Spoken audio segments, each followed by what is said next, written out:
जहां आप अपने बाप दादा की कमाई, लड़कों का मैंने देखा एटीट्यूड अक्सर ये होता है, दादा का माल पापा को मिला, पापा का माल मुझको मिलेगा, तो पढ़ो पढ़ो ना पढ़ो ना पढ़ो क्या फर्क पड़ता है, शादी अनपढ़ों की हो जाती तो मेरी भी हो ही जाएगी, शक्ल ऐसी कोई बुरी तो है नहीं, कपड़े थोड़े ढंग के पहन लेंगे, अपने आप कोई ना कोई लड़की या तो पटा लेंगे या घर वाले अपने आप देख देख दिखा के मेरे लिए ले आएंगे, तो दिक्कत क्या है।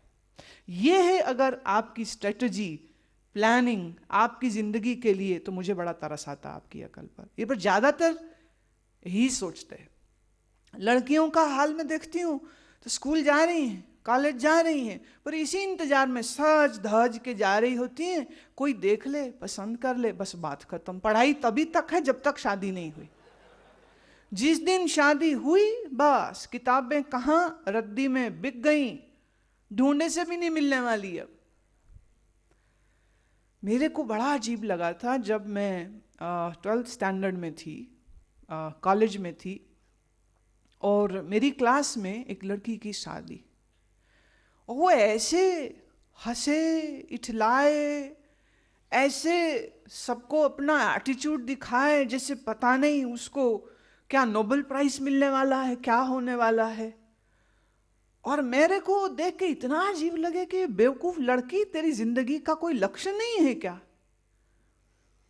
लेकिन उसकी भी रॉन्ग ट्रेनिंग उसके माँ बाप की वजह से, जहां दिन रात यही होता है, लड़की बोझ है, लड़की बस अपने घर जाए, हम गंगा नहा लें, हमारी जिम्मेदारी पूरी हो जाए, चैन की नींद सोए, लड़की है, इज्जत खराब ना हो जाए। एक तो इज्जत मर जाती इनको सारे समय पर ना, बोलते हैं दूसरे क्या कहेंगे, हर बात के लिए ना बोलते दूसरे क्या कहेंगे, बेटे ठीक से पढ़ ले नहीं तो दूसरे क्या कहेंगे।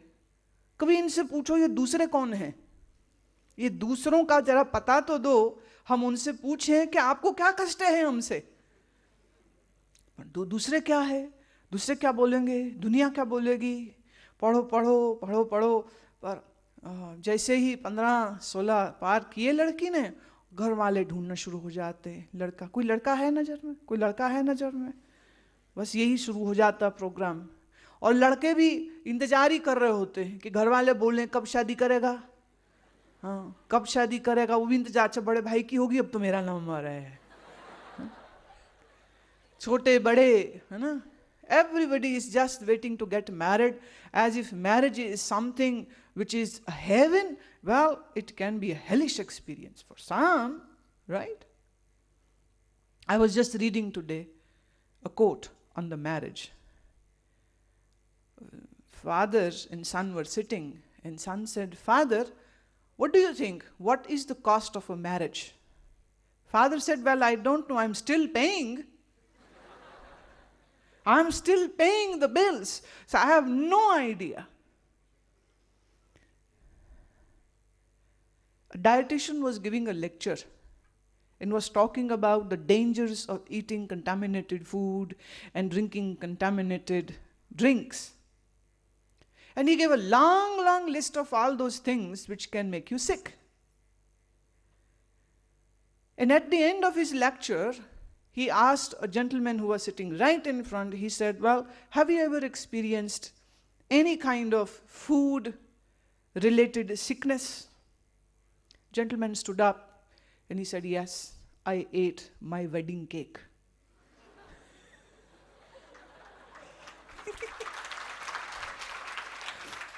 ट्यूबलाइट देर से जली है, हैं? ये ट्यूबलाइट देर से जलती है, समझ देर से आती है, हैं? एक ने कहा जितने कुमारे हैं इनके ऊपर टैक्स लगाया जाना चाहिए। बोले क्यों? कहते इनको खुश रहने का अगर कोई तो जुर्माना देना पड़ेगा ना, तो जो कुमारा रहे उसको टैक्स भरना चाहिए। Marriage is not the ultimate aim of your life, cannot be. As I was talking about that girl who was my batchmate, she was that excited, jumpy, dancing in the whole college campus. I'm getting married, I'm getting married. कौन गधा मिल गया इसको भाई? Then after 5 years or so, I saw her walking with the 3 children. Every year one production.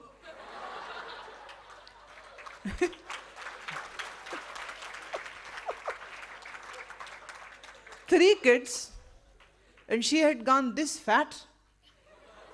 And her husband, who was walking beside her, had this big pot belly and a half-bald head. And I was wondering, okay, this is the donkey. Who has made her a donkey?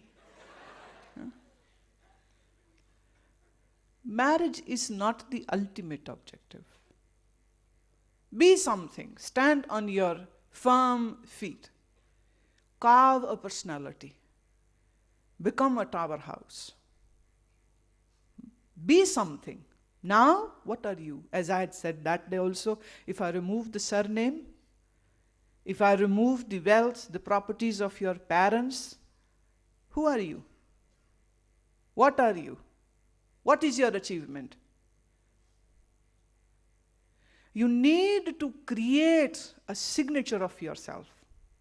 You need to carve a distinctive personality, and let me say this, each and every one of you have some special hidden quality, and you have to just explore what it is. And once you have got hold of that one attribute, polish it.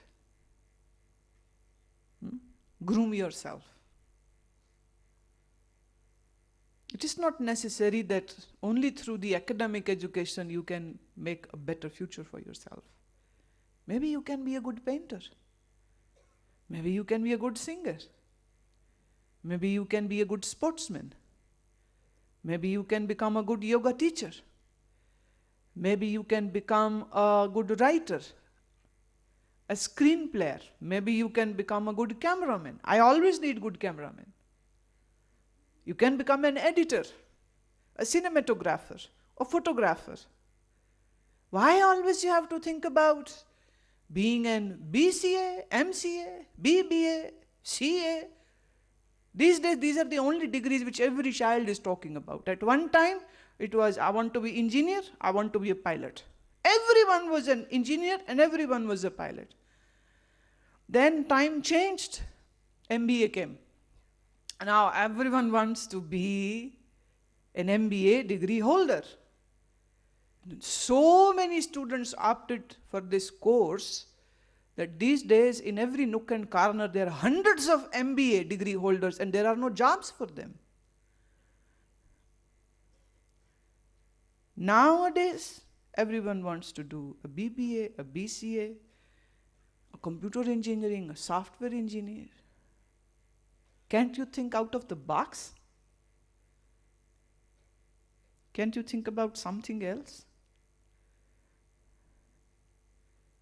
There are so many things which we can do, which we can learn. But the most important thing is be an independent person. Don't be dependent on your parents.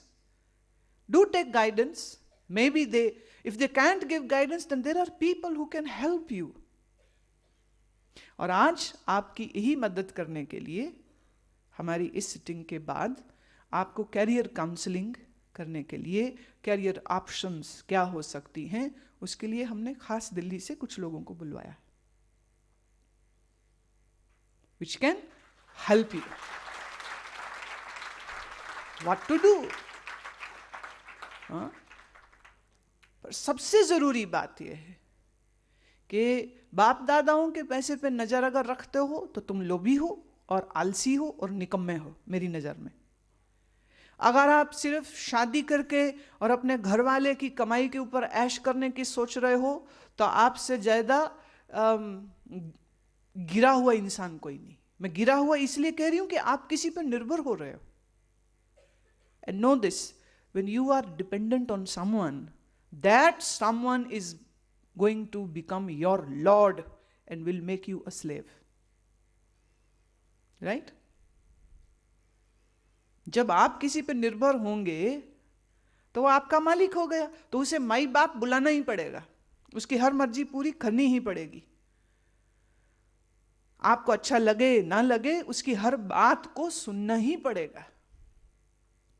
और गुलामी कोई भी हो वो कभी अच्छी नहीं हो सकती। और आप किसी के भी गुलाम क्यों बनो? जब आप मालिक बन के जी सकते हो, जब आप स्वतंत्र होकर के जी सकते हो, तो फिर आप स्वतंत्रता में क्यों जियो? फिर आप किसी की गुलामी में क्यों रहो? इसलिए अपने पांव पे खड़ा होना बहुत जरूरी है। और वो तभी हो सकता है जब आप अपनी शिक्षा पर पूरा ध्यान दें। और शिक्षा के साथ साथ एक बहुत ज़रूरी चीज़ जो मुझे लगता है कि हर बच्चे को अपने अंदर ढूंढनी चाहिए, और कुछ एक ऐसी चीज़ों को एक्सप्लोर करना चाहिए, जैसे गायन, जैसे नृत्य, जैसे लिखना, जैसे कोई कलाकृति, पॉटरी है, पेंटिंग है, फोटोग्राफी है, कुछ ऐसी चीज जो अलग हो, जो काम सब कर रहे हैं। देखो, लंबे बाल रखने का फैशन आया, सब लड़कों ने लंबे बाल कर लिए इन 70s। फिर 80s में टाइम आया शॉर्ट क्रॉप्ड हेयर, सबने वो रख लिया। 90s में टाइम आया आर्मी वाले बाल, वो बिल्कुल छोटे छोटे, सबने वो कर लिए। तुम इंसान हो कि बंदर हो? और हमेशा आप किसी को फॉलो कर रहे हो। बेल बॉटम का टाइम आया, सबने बेल बॉटम पहन लिए। टाइट जीन का टाइम आया, सबने टाइट जीन पहन लिए। कॉलर बड़े, कुत्ता कॉलर, कुत्ता कॉलर माने बड़े बड़े होने चाहिए, ऐसे हाथ तक लट, उसको सबने वो रख लिए। शॉर्ट कॉलर, सबके शॉर्ट हो गए। माने वही करोगे जो सब कर रहे हैं, कुछ अलग करो। और कुछ अलग इसलिए नहीं करो कि दूसरे तुम्हें देखें, कुछ अलग इसलिए करो कि उस अलग को करने से तुम्हारी एक अपनी पहचान बनती। कई बेवकूफ लोग हैं, गिनीज वर्ल्ड बुक रिकॉर्ड में एक बंदे का रिकॉर्ड सिर्फ इस बात के लिए है कि वो उल्टा साइकिल चलाता है। शीशा लगाता है अपने स्टैंड के ऊपर और शीशे में पीछे देखता है और उल्टा साइकिल चलाता है, तो उसके लिए उसको गिनीज वर्ल्ड बुक रिकॉर्ड में। अब ये तो पागलपंथी हो गई। कुछ सीधा चले और तुम उलटबाजियां लगा लगा के चलने लग जाओ, कोई सीधा चले और तुम एक वो स्प्रिंग के ऊपर खड़े होके स्टैंड बांध लो और जंपिंग